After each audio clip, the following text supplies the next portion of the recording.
Hey everybody, it's Erin Reed Makes for Graphics, and today we're going to test Dura Bright White. Dura Bright White is a pH-neutral polypropylene film, which is a durable mixed media surface for watercolor, alcohol inks, sprays, and acrylics. So we're going to show you some of the fun things this surface can do, starting with how to cut it. Separate the paper out of the packet just by pulling it loose from its seal. So first off, can you tear it? Because this is a polypropylene, it is not meant to be torn, but it does lead to some fun ideas for creating texture in your projects and having some sort of dimension to it. So don't rule out the tearing. It's not really tearing, it's adding dimension. Next, let's try a paper trimmer. This is a straight edge blade to see how well it cuts using a paper trimmer. It's gonna cut to 1 inch, slide it through, and absolutely no problem. It cuts just as easily as it would cut for paper. Next up are scissors. How well does it cut using scissors?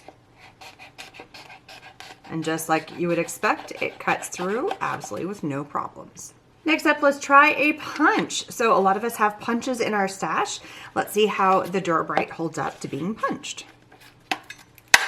I say that did pretty good. And this is not even a new punch. This is one that's been old and battered, and it sometimes has problems cutting paper, but it punched through the Dura Bright with no problems. I've cut out a section of the Dura Bright right here, and I have a wafer thin die. This one says hello. It's nice and intricate. Let's see how well this die cuts. So I'm just going to get out my little pokey tool here, pop this out. It's pulling out nice and clean. I did use my little pokey tool to get some of the little extra little pieces inside of it. It cut cleanly and wonderfully. Let's test some markers. Here I have a plain old ballpoint pen, nothing fancy. So here I have an alcohol-based marker, Olo, similar to Copics or Spectrum Noirs, but alcohol-based. Here I have a Marvy LePen. This is also alcohol-based, but who does not have a LePen somewhere in their stash? We're gonna test that. Here we have a Sharpie creative marker. This is an acrylic marker, so it's got acrylic paint inside the marker.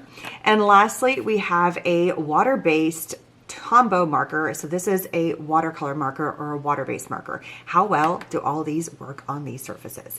Let's start off with just our plain old ballpoint pen. So you want to do squiggles, you want to write, you want to say your name. It goes on beautifully. It feels like you're writing on paper. It is fantastic. I absolutely love the look of the ballpoint pen. And just with any of these markers, heads up, give them time to dry. Don't mess and fuss with them for a quick second. Give them a time to do its thing. So here's our alcohol marker. This is our Olo, and it goes on wonderfully. Now I'm using a nice big brush pen, and it's doing beautifully on here. Because it's alcohol based, it will take almost no time to fully dry. You can color in, you can do shapes, and it does have this kind of same effect, and you'll see a little bit later when we play with alcohol inks, because this is an alcohol ink just in a marker form, that it does kind of have this cool kind of movement effect when you put it on there. So it has this kind of neat, you can go nice and firm, but the more alcohol that's on there, it kind of has this separating effect, which is really, really cool. I love that effect on there. And then you can come in and color it. So you can color it in, and it kind of moves and grooves. You can come in with another color. Here I have a purple color, and you can add like layers on top, and they do kind of blend together, and look how cool that looks. So I can come in and add like layers on top of here.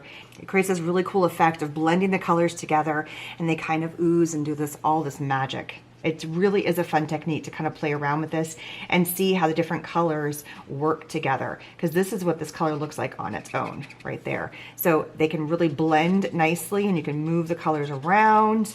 It's a ton of fun. Alcohol markers, big win for me. So here we have our LePen permanent marker, also alcohol based, and look how fun this goes in. Now, because this is more of a fine tip versus a broad tip, it goes on nicely, so it's not doing this cool separation effect. It's keeping nice and fine, which also means I can go on top of this and add layers on top, which I think is really fun. So I can come in and now and add some extra hearts on top. It sits really nicely on top of the surface. Next up, we have our Sharpie marker. This is an acrylic marker, so it's basically I have acrylic paint inside of it. So it's like you're painting with a marker, which I find is so much fun. You can do big amounts of coloring. You can just do swirls. Again, we're gonna go back to our standard hearts. The color sits on top of the surface, so it doesn't do the cool bleeding effect. It has more of a sitting on top. So it all depends on what kind of effect you're going for. Do you want it to have this cool ethereal effect where it's kind of moving and grooving, and that's what the alcohol-based markers do, or do you want it to kind of sit on top? It's all about what the effect you're looking for. And then lastly, here we have our water-based marker. This is our Tombow, and here it is. So it goes on to have a nice big broad tip here. I can color with it. There is the other side of the tip. We're going to play with that one for a hot minute. And here you can see it goes on nicely. So the broader the tip you have, sometimes it tends to kind of move and groove and kind of settle into the surface. If you have a finer tip, it tends to leave a nice fine line. It just depends on what look you're going for, what you're kind of wanting from your particular marker. So the alcohol-based markers, they almost set almost immediately. Give them a couple minutes and they are good to go. With the water-based marker, you do want to let them sit for a little bit longer. Another fun tip, you can grab your heat gun and you can do a light little pass to speed up the drying process. All these have time to set now, and they all stay on beautiful. So you don't have to worry about your project smearing or moving around on you. Just give it time to dry, or do a tiny bit of some heat added to it to make it dry faster, or just let it sit overnight and you're good to go. But all these markers work wonderfully on the Dura Bright White. Let's move into pencils. Here I have some Crayola colored pencils. I picked out 3 fun colors. Let's test. So first of all, colored pencils go beautifully on the surface. I love the way they sit on top of it. It just looks so pretty. Here's another color. Look how beautiful. They just glide across the surface. It's super easy to push the color in. I don't feel like I'm having to grip the pencil to get it to go on to the surface, which I think is wonderful. Here is the green. Look how easy this goes. It just glides. I love it. I absolutely love it. And then if you wanted to come in and do some blending of colors, it works really wonderfully by blending the colors one on top of the other. It's just fabulous. Look at that. Just look how beautiful these pencils glide on top of this surface. The blending ability, the color richness, and the ease of adding the pigment to the surface is wonderful. Now let's move on to watercolor pencils. Here I have a set of Goldfaber aqua pencils from Faber Castel. I pulled out 3 colors. So we're gonna do the orange. Now the purpose of watercolor pencils, yes, you can just color with pencils. You can have fun and just color away. And it goes on beautifully, just as a regular old pencil. Here we have 3 colors. This is where the magic happens. A little spray of water. And just look at that. It activates the pigment on here, and now you can come in with a paintbrush and move that color around. It just blends beautifully on top of the surface. I can come in and I can move and groove the colors around, really activating that color and creating a cool kind of fun watery wash texture to the background. Look how gorgeous this is. I love this. You can blend the colors together, so I'm pulling some pigment from up here and pulling it down here. It is a ton of fun. Again, give it a minute to dry for it to set. So I've let it dry, and you know when it's dry because you no longer see the water moving around. You don't see any wet spots on there. You can really see that cool watercolor effect on here. And this was already dry. This did not take any drying time whatsoever. And I can even come in just to show you, and just because these are watercolor and these are regular pencils, this doesn't activate. So you can do layers and layers on top, and this one does not reactivate with water because it is a colored pencil with a wax base. So it doesn't activate with the water, whereas watercolors obviously do. So this all again depends on which look you're going for. What is the purpose of your art? Are you wanting to have color that stays, or do you want to have color that moves, depending on if you grab colored pencils or watercolor pencils? They both work wonderfully. We're going to come and test 3 different types of paints. Here we have Josanya Premium Pearlescent Acrylic Paint from Chroma Paints. Here we have a medium. This is a Stencil Butter from Crafters Workshop. Beautiful, thick layered medium. And then lastly, we have some watercolors from Alt New. Start out with our Stencil Butter first. This is a thick paste. So you're going to come in and we're just going to do a nice light smear. The more you put onto the surface, the longer it's going to take to dry, but look how beautifully this glides across the top. It is so pretty. You can add just a little bit or a lot. It just depends on how much you want to put on there. We're going to do a nice light coat. You can go as thick as you want. It will absolutely dry. It just takes a little bit longer for drying time. Next up, we have our acrylic paint. And as with any acrylic paint, use your paintbrush, glide it on. You can have all kinds of fun brush strokes.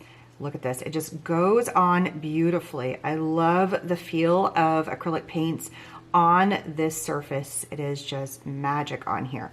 This is a singular coat. I've just kind of moved it back and forth, and look at the coverage that you can get.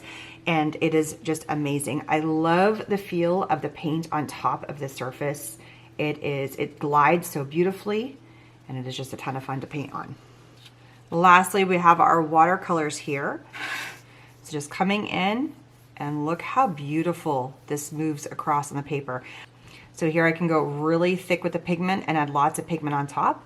It rests beautifully on top of the surface, or I can even go thin pigment. Just depends on how I want to do that. Let's add a second color. So here is another color. Look how beautiful and thick this goes in. But now if I want to blend the colors together, it can reactivate beautifully on top of this surface, and it just creates a fun effect. So I can come in and I can add some extra effects.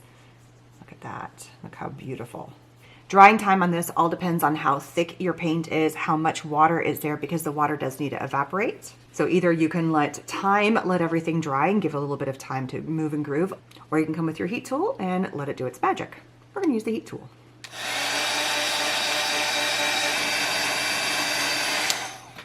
So look how beautiful all these have set after giving them time to dry. A little bit of air time, a little bit of the heat gun, and it is absolutely gorgeous. So just take a look at all the different types of paints and what mediums you can play with on this surface. Now we're going to test some sprays and some alcohol inks. Let's do the spray first. So make sure, yes, shake it well. And just a quick little spray. Beautiful. And we're going to let that sit, because if anything, you have to kind of let it sit and do its thing. And so while that's drying, let's jump into our alcohol inks. These are Ranger alcohol inks. I've got patina and gumball. Put a drop of the patina on there first.